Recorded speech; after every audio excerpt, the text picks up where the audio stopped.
নমস্কার বন্ধুরা, কেমন আছেন? আশা করি সবাই ভালো আছেন। আমার রান্নাঘরে সবাইকে স্বাগত। তাহলে আজকে রান্না করব হচ্ছে ঢেলা মাছ, কেউ চোখা মাছও বলে, বেশিরভাগ লোক চোখা মাছই বলে, অনেকে আবার ঢেলা মাছও বলে শীতের। সেই মাছের আজকে বেগুন আলু দিয়ে ঝোল করব। তাহলে এখানে মশলা লাগছে সাদা জিরে, কালো জিরে, কাঁচা লঙ্কা, নুন, হলুদ আর একটা টমেটো। তাই মাছটাকে ভালো করে ধুয়ে বেছে নুন হলুদ মাখিয়ে নিলাম।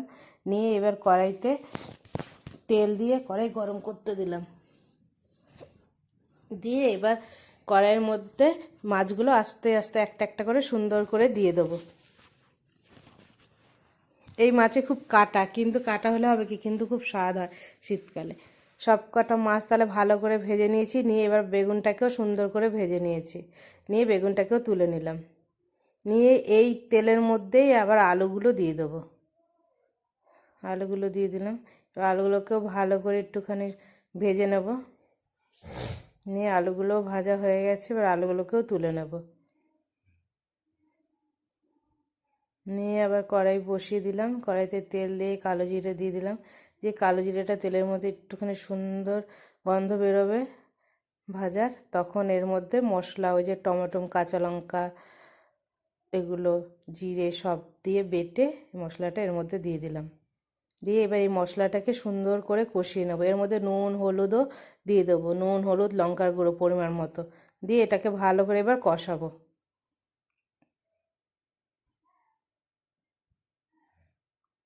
সুন্দর করে কষানোর পরে যে মশলাটা হয়ে যাবে, তখন এর মধ্যে ভেজে রাখা আলুগুলো এই মধ্যে দিয়ে দেবো।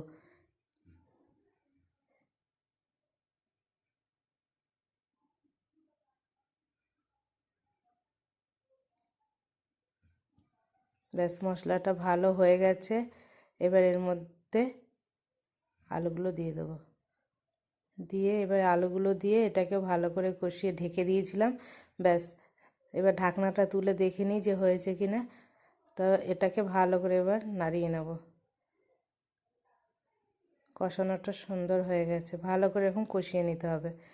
এটার মধ্যে শুকনো লঙ্কা দিইনি, এটার মধ্যে কাশ্মীরি লঙ্কা গুঁড়ো দিয়েছি বলে এটা এত লাল হয়েছে, নাহলে কাঁচা লঙ্কাই বেশি আছে। রঙের জন্য, সুন্দরের জন্য কাশ্মীরি লঙ্কা গুঁড়ো দিয়েছি। আপনারা যদি না চান দিতে, দেবেন না, শুধু কাঁচা লঙ্কা দিয়েই করবেন। আর আমি এটা সুন্দর হওয়ার জন্যই দিয়েছি, যাতে রঙটা দেখতে ভালো হয়, সেই জন্য কাশ্মীরি লঙ্কা গুঁড়ো দিয়েছি।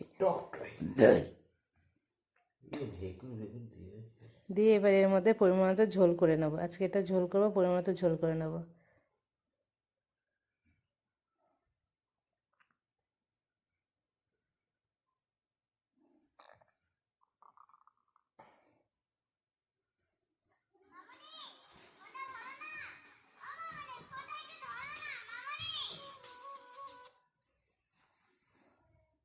দিয়ে এবার ঝোলটা ভালো বেশ ফুটে উঠেছে, এর মধ্যে এবার ধনেপাতা দিয়ে দেবো।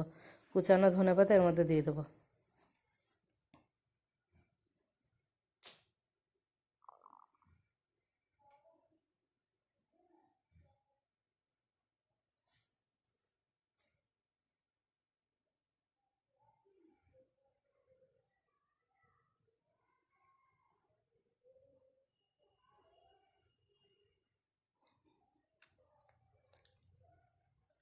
দিয়ে ব্যাস এর মধ্যে ভাজা মাছগুলো দিয়ে দেবো।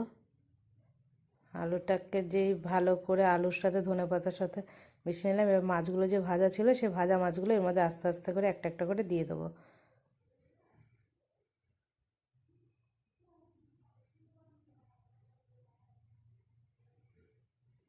দিয়ে এর ভিতরেই আবার ভেজে রাখা বেগুনগুলো এর উপরে সুন্দর করে দিয়ে দেবো একটা একটা করে। বেগুনগুলো আগে দিইনি, তার কারণ হচ্ছে বেগুনগুলো আগে দিলে না গলে যাবে, তাই বেগুনগুলো পরে দিচ্ছি, কেন ওগুলো তো ভাজাই আছে, হয়েই গেছে। মাছটাকে সুন্দর করে সাজিয়ে নিয়ে তারপর উপর দিয়ে বেগুনগুলো দিয়ে দেবো।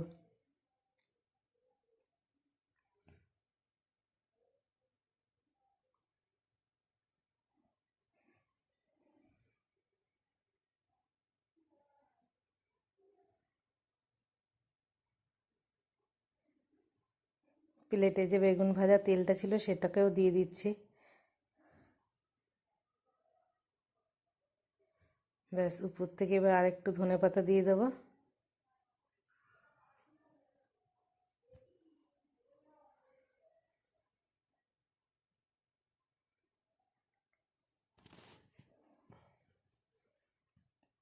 অনেকেই কাটার জন্য খেতে চান না, কিন্তু মাছটা খেতে খুব ভালো লাগে, কিন্তু খুব কাটা, এটা ঠিক। সবাই বাচ্চারা তো খেতেই পারবে না, একটু দেখে খেলে তাহলে ঠিক হবে, তা নাহলে প্রচুর কাটা মাছের মধ্যে। কিন্তু এই মাছ খেতেও খুব টেস্ট হয় শীতকালে, বিশেষ করে এই ধনেপাতা দিয়ে, বেগুন দিয়ে, আলু দিয়ে, অনেকে সিম দিয়েও খায়, খুব ভালো লাগে। এবার আমার ভেজে রাখা মশলা দিয়ে দিলাম উপর দিয়ে 1 চামচ। ব্যাস, মাছের ঝোলটা আর একটু ফুটবে, ফুটলে এবার নামিয়ে নেব। সুন্দর করে ফুটে উঠেছে, ব্যাস এবার প্লেটে নামিয়ে নেব।